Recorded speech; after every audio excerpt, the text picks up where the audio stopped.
ఉమ్మడి తూర్పు పశ్చిమ గోదావరి జిల్లాల కూటమి ఎమ్మెల్సీ అభ్యర్థి పేరాబత్తుల రాజశేఖర్ కు 12 ఉపాధ్యాయ అధ్యాపక కార్మిక సంఘాల నాయకులు తమ మద్దతును ప్రకటించారు. కాకినాడ నగరంలోని జిల్లా తెలుగుదేశం పార్టీ కార్యాలయంలో ఆయా సంఘాలకు చెందిన నాయకులు, ఎన్నికల పరిశీలకులు ఎమ్మెల్సీ వేపాడ చిరంజీవిరావు సమక్షంలో వారు తమ మద్దతును పేరాబత్తుల రాజశేఖర్ కు తెలియజేస్తున్నట్లు ప్రకటించారు. ఈ సందర్భంగా ఏర్పాటు చేసిన మీడియా సమావేశంలో ఎమ్మెల్సీ అభ్యర్థి పేరాబత్తుల రాజశేఖర్ తో కలిసి ఎమ్మెల్సీ వేపాడ చిరంజీవిరావు మీడియాతో మాట్లాడారు. ఈ సమావేశంలో ఎస్టీయూ, పీఆర్టీయూ, పండిత్ పరిషత్, హెచ్ఎంఎస్, సిఆర్పి, వెలుగు టీచర్స్ అసోసియేషన్, యంగ్ మెన్స్ చేయూత ఫౌండేషన్, పీడీలు, పీఈటీలు తదితర సంఘాల నాయకులు తరలివచ్చి ఎమ్మెల్సీ అభ్యర్థి రాజశేఖర్ కు మద్దతు ప్రకటించారు.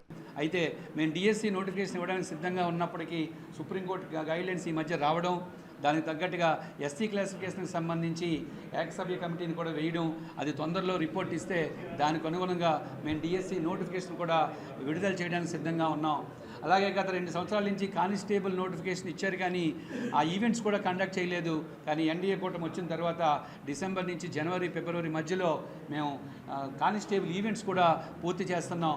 అలాగే జనవరి, జూన్ మధ్యలో గతంలో ఏపీపీఎస్సీ ఇచ్చిన నోటిఫికేషన్ గ్రూప్ 1 కానీ, గ్రూప్ 2 కానీ, డిప్యూటీ ఈఓ కానీ 16 నోటిఫికేషన్లకు సంబంధించి ఇప్పటికే ఎగ్జామ్స్ డేట్స్ని ఏపీపీఎస్సీ వాళ్ళు చాలా వరకు ప్రకటించేశారు. ఇవి కాకుండా 2025 జూలై నుంచి డిసెంబర్ వరకు ఇంకా ఒక 16 కొత్త నోటిఫికేషన్లకు సంబంధించి 850 ఉద్యోగాలు ఇప్పటికే ఫైనాన్స్ శాఖ నుంచి అనుమతి పొందడం జరిగింది. వాటిని కూడా జూన్ తర్వాత కొత్త నోటిఫికేషన్లు ఇవ్వడానికి సిద్ధంగా ఉంది. ఇలా ప్రభుత్వ ఉద్యోగాలు కూడా పొందొచ్చు.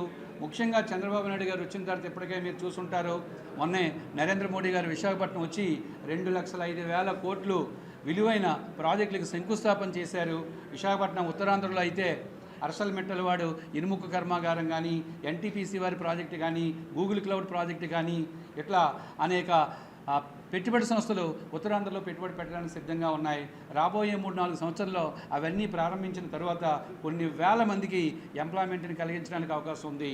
ఈ చలిలో కూడా చంద్రబాబు నాయుడు గారు, లోకేష్ బాబు గారు దావోస్ ఎకనామిక్ ఫోరంలోకి వెళ్ళి అనేక పెట్టుబడిదారులతో మాట్లాడి రాష్ట్రానికి పెట్టుబడులు తీసుకురావడానికి కృషి చేస్తున్నారు. కాబట్టి రాబోయే 4-5 సంవత్సరాల్లో ఆంధ్రప్రదేశ్ రాష్ట్ర ప్రజల యొక్క కలలన్నీ నెరవేరుతాయని ఈ సందర్భంగా తెలియజేస్తున్నాం.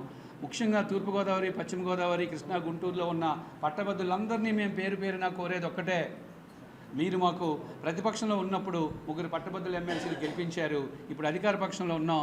ఈ 2 పట్టభద్రుల ఎమ్మెల్సీలు అటు ఆలపాటి రాజా గారిని, ఇక్కడ పేరాబత్తుల రాజా గారిని కూడా గెలిపిస్తే ఈ 5 పట్టభద్రుల ఎమ్మెల్సీలు కూడా మీ కోరికల్ని, మీ సమస్యల్ని ప్రభుత్వానికి తీసుకువెళ్ళి పరిష్కరించడానికి కృషి చేస్తారని ఈ సందర్భంగా అందరికీ తెలియజేస్తూ ధన్యవాదాలు తెలియజేస్తున్నాను.